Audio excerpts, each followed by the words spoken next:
Hello everyone, welcome back to Ninja Prep. This is Kapil Goyal, your educator and mentor for PG Physics. तो JKPSC 10+2 lecturer post physics exam के लिए paper pattern क्या रह सकता है वो इस वीडियो के अंदर मैं आप लोगों के साथ डिस्कस करूंगा। ये जो वीडियो मैं करने जा रहा हूं, ये जो पेपर पैटर्न मैं आपको बताने जा रहा हूं, ये 2016 का जो फिजिक्स का पेपर था उसके ऊपर बेस्ड रहेगा। उसी सिलेबस को कंसीडर करते हुए मैं आप लोगों को इस वीडियो में बताऊंगा कि उस पेपर के अंदर क्या पैटर्न रहा था और उसके बेस के ऊपर आप किस तरह से पढ़ाई कर सकते हो, क्योंकि अभी तक 2024 एग्जाम का कोई सिलेबस हमारे पास है नहीं। अभी तक कोई सिलेबस आउट हुआ नहीं है 2024 एग्जाम का। तो 2016 में जो फिजिक्स के लिए सिलेबस था उसी को कंसीडर करते हुए किस तरह का वो पेपर था, उसमें कौन से सब्जेक्ट से कितने क्वेश्चन आए थे, तो वो इस वीडियो के अंदर मैं आपसे डिस्कस करने वाला हूँ। तो वीडियो को मैं कंटिन्यू करूं तो आप लोगों से रिक्वेस्ट रहेगी, प्लीज़ वीडियो को लाइक ज़रूर करें। आपसे हर वीडियो में मैं कहता हूं वीडियो को लाइक करने की, पर शायद ही कुछ लोग करते हैं, देख के आप लोग निकल जाते हो। तो प्लीज़ वीडियो को लाइक करा करें ताकि आपकी तरह और भी लोग जो प्रिपरेशन कर रहे हैं इन एग्ज़ाम की, वहाँ तक ये वीडियो पहुँचे और उन लोगों को भी इन वीडियोस का बेनिफिट मिले। और अगर चैनल को अभी तक सब्सक्राइब नहीं किया है तो प्लीज़ चैनल को सब्सक्राइब ज़रूर करें और पॉसिबल हो तो अपने जो ग्रुप्स हैं उनके अंदर भी इसको शेयर करें। तो चलिए स्टार्ट करते हैं। तो मैं आपको पहले फिर से एक बार रिपीट कर लूँ कि बता दूं कि 2016 का जो पेपर था उसको बेस मानकर मैं ये पेपर पैटर्न आप लोगों के साथ डिस्कस करने वाला हूँ। 2016 का जो पेपर था उसका जो सिलेबस था, उसके सिलेबस के अकॉर्डिंग अगर मैं बात करूं तो सबसे पहले मैं बात कर लेता हूं मैथमेटिकल फिजिक्स की। तो मैथमेटिकल फिजिक्स की अगर मैं बात करता हूं, मैथमेटिकल फिजिक्स का जो पेपर था या जो क्वेश्चंस आए थे वो मैथमेटिकल फिजिक्स के क्वेश्चन थे 12 से और 15 क्वेश्चन। जो पेपर एग्जैक्टली पेपर तो मेरे पास भी नहीं है, मैंने भी इधर उधर से कहीं से देखा है, तो मेरे को 120 क्वेश्चंस का पता लगा। अब 120 क्वेश्चन के बेस पर किस सब्जेक्ट के कितने क्वेश्चन थे वो मैं आपको बता रहा हूं।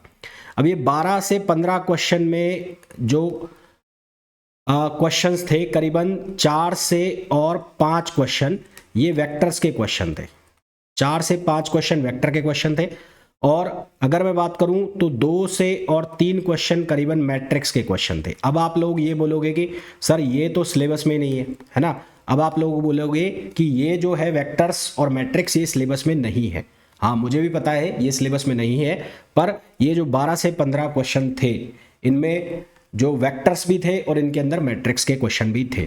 तो सीधा सीधा मैं आपको ये कह रहा हूं कि वहाँ जो सिलेबस मेंशन था 2016 में भी, उसके बाद भी आउट ऑफ सिलेबस चीज़ें पूछी गई थी। वेक्टर्स से भी क्वेश्चन पूछे गए थे, मैट्रिक्स से भी क्वेश्चन पूछे गए थे। तो अगर आप लोग वेक्टर्स और मैट्रिक्स छोड़ रहे हैं या आप लोग अभी प्रिपेयर नहीं कर रहे तो उसको कर लीजिएगा। बहुत वाइड लेवल पर ना जाके बेसिक चीज़ें आपको पता होनी चाहिए। और मेरा जो कोर्स है उसके अंदर भी मैं इंट्रोड्यूस करा दूंगा और जल्दी यूट्यूब के ऊपर भी मैं आप लोगों के लिए वेक्टर्स और मैट्रिक्स के क्वेश्चन भी प्रोवाइड करा दूंगा, उनको देख लेना, है ना। कहीं ये कमेंट मत कर लग जाना कि सर ये आउट ऑफ सिलेबस था या ये जो हमारे सिलेबस में नहीं है। मुझे भी पता है तुम्हारे सिलेबस में ये नहीं है अभी तक का जो सिलेबस है, पर ये क्वेश्चंस पेपर में थे तो आपको करने हैं। तो मैथमेटिकल फिजिक्स के करीबन 12 से 15 में से 4 से 5 क्वेश्चन मैट्रिक्स के थे, 2 से 3 क्वेश्चन 4 से 5 वेक्टर्स के, 2 से 3 मैट्रिक्स के क्वेश्चन थे।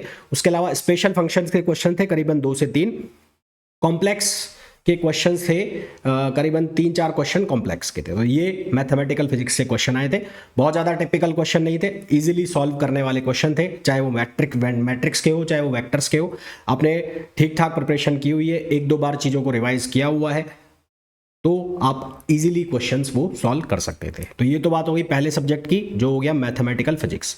सेकेंड में बात कर लेता हूँ सीधा EMT या इलेक्ट्रोडायनेमिक्स, आप बोल लो EMT और इलेक्ट्रोडायनेमिक्स। अब जो मैंने वो पूरा पेपर चेक किया उसमें मेरे को इसके 29 से 30 क्वेश्चन देखने को मिले, 29 to 30 क्वेश्चन। बहुत बड़ा नंबर है 29 to 30 क्वेश्चन। अब इस 29 to 30 क्वेश्चन में जो क्वेश्चंस थे वो बहुत ज़्यादा आउट ऑफ सिलेबस थे। बहुत ज़्यादा आउट ऑफ सिलेबस मतलब आपका जो सिलेबस मैंशनड है, जो 2016 का सिलेबस जो अभी तक हम लोग सब पढ़ रहे हैं उसके अकॉर्डिंग मैं बात करूँ तो उसमें जो शुरुआत वाला पोर्शन है शुरुआत वाला पोर्शन मतलब जो इलेक्ट्रिक फील्ड वाला पोर्शन है, इलेक्ट्रोस्टैट्स वाला पोर्शन है, वो नहीं है। हालांकि मैंने कराया हुआ है वो वीडियोस मैंने प्रोवाइड कराए हुए हैं, जो मेरा कोर्स है उसमें भी, यूट्यूब पे भी मैंने कुछ एक वीडियोस उसके डाले हुए हैं। तो वो जो इलेक्ट्रोस्टैटिक वाला पोर्शन है उसके क्वेश्चंस भी थे। क्वेश्चंस बहुत ज़्यादा टफ नहीं थे, आपको बेसिक चीज़ें आती हैं तो उन क्वेश्चंस को आप कर सकते हैं। ऐसा कोई रॉकेट साइंस नहीं था उनके पीछे, आउट ऑफ सिलेबस होने के पीछे। पर हाँ, मैं फिर ये कहूँगा कि आउट ऑफ सिलेबस बहुत सारी चीज़ें थी। मतलब ऐसा था कि आप ये नहीं कह सकते कि सर ये हमारे सिलेबस में नहीं है, क्योंकि आपसे कोई भी ये कह देगा कि ये तो अगर आपको डायपोल का क्वेश्चन पूछा है तो डायपोल अगर आपको आता है तो इलेक्ट्रिक फील्ड आपको आता होगा। तो उस तरह के क्वेश्चन थे। तो करीबन 29 से 30 क्वेश्चन थे, जिसमें से जो अगर मैं बात कर लूँ प्लाज्मा फिजिक्स के क्वेश्चन थे, उसमें प्लाज्मा के क्वेश्चन थे, उसके अंदर ईएम वेव्स के क्वेश्चन थे। ठीक है, ईएम वेव्स के पोलराइजेशन के क्वेश्चन काफ़ी सारे थे, पोलराइजेशन ईएम वेव्स के क्वेश्चन थे, पोलराइजेशन के क्वेश्चन थे। उसके बाद इंटरनल रिफ्लेक्शन जो ऑप्टिक्स का थोड़ा बहुत पार्ट होता है उसके क्वेश्चन थे, डायपोल के ऊपर क्वेश्चन थे, है ना, इलेक्ट्रिक फील्ड के ऊपर क्वेश्चन थे, पोटेंशियल के ऊपर उसके अंदर क्वेश्चन पूछे गए थे। 29 से 30 अल्टरनेटिंग करंट के ऊपर इसके अंदर क्वेश्चन थे। तो ईएमटी या इलेक्ट्रोडायनेमिक्स को अगर मैं ये कह दूं कि मोस्ट या वेरी इंपॉर्टेंट, अगर ये वेरी इंपॉर्टेंट के टैग मैं इसके आगे लगा दूं तो ये गलत नहीं होगा। यानी कि आपका जो भी सिलेबस है उसमें से जो इलेक्ट्रोडायनेमिक्स है या ईएमटी है, अगर 120 क्वेश्चन है तो उसमें से सीधे 30 क्वेश्चन आ रहे हैं। सीधे 30 क्वेश्चन आने का मतलब है कि लगभग ये 25% जो क्वेश्चन है वो किसके हो गए, ईएमटी के या इलेक्ट्रोडायनेमिक्स के हो गए। फिर अगर मैं बात कर लूँ थर्ड, तो थर्ड पे जो मेरे को बड़ा सब्जेक्ट देखने को मिला वो देखने को मिला मेरे को electronics and solid state. Electronics में एनालॉग और डिजिटल, एनालॉग एंड डिजिटल। तो एनालॉग और डिजिटल दोनों को कवर करते हुए अगर मैं देखूं तो लगभग 18 से 20 क्वेश्चन इलेक्ट्रॉनिक्स के थे, जिसमें से करीबन 10 क्वेश्चन जो थे वो एनालॉग के थे, 10 क्वेश्चंस फ्रॉम एनालॉग, और लगभग 10 क्वेश्चन जो थे वो किसके थे, डिजिटल। अब क्यूरियोसिटी ये भी बढ़ जाती है कि सर डिजिटल में कहाँ से पूछा गया या एनालॉग में कहाँ से पूछा गया। तो एनालॉग में जितने जो क्वेश्चंस थे वो ज़्यादातर क्वेश्चंस थे बीजेटी से और कहाँ से, ऑपरेशनल एम्पलीफायर से। बीजेटी और ऑपरेशनल एम्पलीफायर से ज़्यादातर क्वेश्चन पूछे गए 10 क्वेश्चंस में से। और डिजिटल में अगर मैं बात करूँ तो डिजिटल में ज़्यादातर जो क्वेश्चंस थे वो लॉजिक गेट्स और नंबर सिस्टम से ज़्यादा क्वेश्चन थे। लॉजिक गेट और नंबर सिस्टम से ज़्यादा क्वेश्चन थे। एनालॉग के अंदर बीजेटी और ऑपरेशनल एम्पलीफायर से ज़्यादा क्वेश्चन थे। फोर्थ नंबर पे अगर मैं बात कर लूँ सॉलिड स्टेट फिजिक्स। तो सॉलिड स्टेट फिजिक्स की अगर मैं बात करता हूँ तो यहाँ पर भी लगभग 18 से 20 क्वेश्चन। इन 18 से 20 क्वेश्चन में ज़्यादातर जो क्वेश्चन थे वो थे फ्री इलेक्ट्रॉन थ्योरी। उसके बाद अगर हम बात करें बैंड थ्योरी, सुपर कंडक्टर। फिर अगर हम बात कर ले मैग्नेटिक मटेरियल, तो यहां से ज्यादातर क्वेश्चन पूछे गए थे। ये जो 4 चैप्टर मैं बोल रहा हूं, आए तो वहां से भी थे जो शुरुआत वाले होते हैं, क्रिस्टलोग्राफी और ये सब, यहां से भी क्वेश्चन थे, पर उनके कंपैरिजन में ये जो 4-5 चैप्टर थे यहां से क्वेश्चन ज्यादा थे और 18 से 20 क्वेश्चन थे। इसी तरह से इलेक्ट्रॉनिक्स में भी 18 से 20 क्वेश्चन। अगर मैं ईएमटी इलेक्ट्रोडायनेमिक्स की बात करता हूं तो यहां पर 29 से और लगभग 30 क्वेश्चन, जो कि मैं ऑलरेडी लगा चुका हूं, वेरी इंपॉर्टेंट। मैथमेटिकल फिजिक्स में लगभग 12 से 15 क्वेश्चन थे। फिर आगे अगर मैं बात करूं तो आगे मैं बात करूं अगर मैकेनिक्स की, क्लासिकल मैकेनिक्स, तो क्लासिकल मैकेनिक्स में जो क्वेश्चन आए वो क्लासिकल मैकेनिक्स में करीबन 10 से 12 क्वेश्चन थे। 10 से 12 में भी जो करीबन 5 से 6 क्वेश्चन थे वो न्यूटोनियन मैकेनिक्स के थे। न्यूटोनियन मैकेनिक्स का मतलब जो आप 11th-12th क्लास में या ग्रेजुएशन में फिजिक्स पढ़ते हैं वो वाले क्वेश्चन थे, है ना। तो आप ये कहोगे कि सर ये तो आउट ऑफ सिलेबस है, ये तो हमारे सिलेबस में नहीं है। हाँ, मुझे पता है तुम्हारे सिलेबस में नहीं है, पर थे तो थे। तो न्यूटोनियन मैकेनिक्स के जो क्वेश्चन थे वो भी वहाँ पर थे, यानी कि वो वर्क पावर एनर्जी वाले क्वेश्चंस, है ना, वो न्यूटन्स लॉ के बेस्ड के ऊपर जो क्वेश्चन थे वो सारे के सारे क्वेश्चन थे। और करीबन 5 से 6 क्वेश्चन ही जो थे वो जो एमएससी वाला क्लासिकल मैकेनिक्स होता है, क्लासिकल मैकेनिक्स जो एक्चुअल होता है, एडवांस जो होता है, वहां से थे करीबन 5 से 6 क्वेश्चन ये भी सिंपल थे, ये भी सिंपल थे। पर हाँ, क्योंकि अगर आप अकॉर्डिंग टू सिलेबस जा रहे हो तो आप ये पढ़ के जाओगे, ये फिर ये पढ़ोगे नहीं, फिर एग्जाम में एकदम से आएगा, आप कहोगे कि मैंने देखा नहीं। काफ़ी सारे ऐसे बच्चे होते हैं जिन्होंने काफ़ी टाइम पहले छोड़ दिया है, उसके कुछ भी रीज़न हो सकते हैं कि उनकी शादी हो गई है, कुछ भी हो गई है, फिर एकदम से वैकेंसी आई, वो पढ़ना चालू करते हैं, अकॉर्डिंग टू सिलेबस वो जाते हैं, अकॉर्डिंग सिलेबस जाते हैं, पर पेपर में देखते हैं कि कुछ और ही आता है। तो ये वीडियो एक तरह से आपके लिए जो अलर्ट वीडियो भी है, आप कह सकते हैं कि आप अलर्ट रहे कि हाँ भाई, ज़रूरी नहीं कि जो सिलेबस में मैंशनड है वही आएगा, उसके इर्द गिर्द जो चीज़ें हैं वो भी पूछी जा सकती है। तो ये क्लासिकल मैकेनिक्स की कहानी थी। बहुत ज़्यादा क्वेश्चन नहीं थे, 10 से 12 क्वेश्चन क्लासिकल मैकेनिक्स के थे। फिर अगर मैं बात करूं thermodynamics and statistics, thermodynamics and statistics, thermodynamic and statistics. अब जो आपका पुराना सिलेबस लिखा हुआ है, पुराना सिलेबस, उसके अंदर स्टैटिस्टिक्स ज़्यादा मेंशन है। थर्मोडायनेमिक्स यानी कि जो कार्नोट इंजन या first law second third law, ये मेंशन नहीं है। ये वाला जो पोर्शन है ये मेंशन है। पर फिर से मैं वही कहूँगा, जो 2016 का आपसे पेपर पूछा गया, वहाँ से इन दोनों से क्वेश्चन पूछे गए। कुल मिलाकर जो क्वेश्चन पूछे गए वो पूछे गए लगभग 18 क्वेश्चन पूछे गए थर्मोडायनेमिक्स एंड स्टैटिस्टिक्स से, जहाँ स्टैटिस्टिक्स से जो क्वेश्चन थे करीबन 10 से और 12 क्वेश्चन स्टैटिस्टिक्स से थे। 10 से 12 क्वेश्चन स्टैटिस्टिक्स, जो प्योरली स्टैटिस्टिकल फिजिक्स होती है, वहां से 10 से 12 क्वेश्चन थे। वन लाइनर क्वेश्चन थे, फॉर्मूला बेस्ड क्वेश्चन थे कि बोसोन स्टैटिस्टिक्स क्या होगा, फर्मी ड्रायक स्टैटिस्टिक्स क्या होगा, उस तरह के क्वेश्चंस थे। कौन से पार्टिकल्स के लिए लगेगी फर्मी ड्रायक, कौन से के लिए बोसोन थ्योरी कब लगेगी, फर्मी ड्रायक कब लगेगी, उस तरह के क्वेश्चन थे। एनसेंबल के ऊपर क्वेश्चन थे।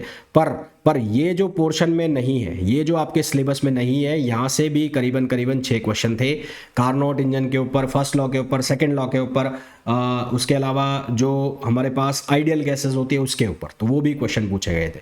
तो वो भी आपको करना है, उसको भी आप नहीं छोड़ सकते। अगर टफ होते तो मैं कह देता छोड़ दो, बहुत ही चंपू से क्वेश्चन थे, बहुत ही सिंपल से थे, यानी कि थोड़ा बहुत भी एक बार आंखों के आगे से निकल गया तो चीज़ें याद हो जाती हैं, चीज़ें दिमाग में बैठ जाती हैं। तो ये बात हो गई थर्मोडायनेमिक्स की।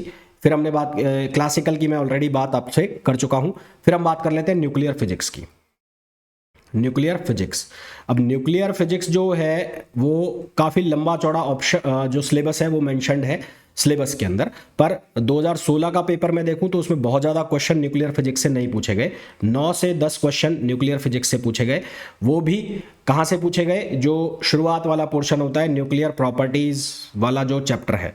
अब मैं ये नहीं कहूँगा कि बाकी का आप छोड़ के चले जाओ, बाकी आपको नहीं पढ़ना है, क्योंकि बहुत लंबा चौड़ा मेंशन्ड है। तो न्यूक्लियर प्रॉपर्टीज़ वाला जो चैप्टर है वहाँ से लगभग क्वेश्चन पूछ लिए गए सारे। उसके अलावा मैं बात कर लूँ तो जो हमारे पास रेडियो एक्टिविटी थ्योरी है, रेडियो एक्टिविटी, वहाँ से कुछ क्वेश्चन थे। बाकी इसमें जो पार्टिकल फिजिक्स वाला पोर्शन है या लीनियर एक्सेलरेटर वगैरह कुछ है, वहाँ से कुछ भी क्वेश्चन थे नहीं। तो उसका मतलब ये नहीं है कि उन चीज़ों को छोड़ देना है, ये तो मैं उस पेपर के बेस पे बात कर रहा हूँ कि किस सब्जेक्ट से क्वेश्चन ज़्यादा निकल रहे हैं, क्योंकि हो सकता है इस बार पेपर जो है वो कहीं और से सेट कर दिया जाए, है ना। पर जो नंबर ऑफ क्वेश्चंस है वो पुराने पेपर को देख के ही ध्यान में रखे जाते हैं। तो क्वेश्चंस का जो प्रपोर्शन है वो लगभग ऐसा ही रहने वाला है जो मैं बता रहा हूँ। बाकी ये जरूरी नहीं है कि जो मैं बोल रहा हूँ कि यहाँ से इतने क्वेश्चन थे, यहाँ से इतने क्वेश्चन थे, तो वैसा ही आपको देखने को मिले। पर हाँ, वो जो सब्जेक्ट वाइज जो क्वेश्चन का प्रपोर्शन बन रहा है वो लगभग वैसा ही रहेगा। तो न्यूक्लियर फिजिक्स से अगर मैं आपको कह रहा हूँ कि शुरू के 2 चैप्टर से क्वेश्चन ज़्यादा थे, बाकी से नहीं, तो इसका मतलब ये नहीं है कि आप बाकी को छोड़ दोगे, पढ़ना आपको बाकी को भी है। फिर अगर मैं बात कर लूँ क्वांटम मैकेनिक्स की, क्वांटम मैकेनिक्स की अगर मैं बात करता हूँ तो क्वांटम मैकेनिक्स का सिलेबस बहुत लंबा चौड़ा मेंशन्ड है। उसके अंदर एटॉमिक फिजिक्स का भी कुछ पार्ट फंसाया हुआ है, पर क्वांटम से टू बी वेरी फ्रैंक कुल मिलाकर जो मैंने क्वेश्चन देखे वो 7 से 8 क्वेश्चन देखे क्वांटम के अंदर। जो 120 क्वेश्चन मैं बात कर रहा हूँ उसमें 7 से 8 क्वेश्चन क्वांटम के थे। बहुत सिंपल से क्वेश्चन थे, जो मैंने आपको कराए भी हुए हैं, उसी तरह के क्वेश्चन जो है थे एग्जाम के अंदर थे। बहुत बेसिक टाइप के क्वेश्चन थे क्वांटम के अंदर। तो क्वांटम का इतना ज़्यादा मेरे को वेटेज देखने को नहीं मिला पेपर के अंदर। तो इस पेपर के बेस पर, इस 2016 के पेपर के बेस पर अगर मैं आपको कहूँ कि important to very important to less important की तरफ बढ़े, तो फर्स्ट नंबर पे मैं रखूँगा EMT को, जो आपको बार बार पढ़ना है, very important EMT। Second number पर इलेक्ट्रॉनिक्स, थर्ड नंबर पर आप पढ़ो सॉलिड स्टेट को, सॉलिड स्टेट को। फोर्थ नंबर पर आप पढ़ो thermo and statistics, thermo and statistics. फिर आप पढ़ो कौन सा वाला सब्जेक्ट, सॉलिड न्यूक्लियर, न्यूक्लियर।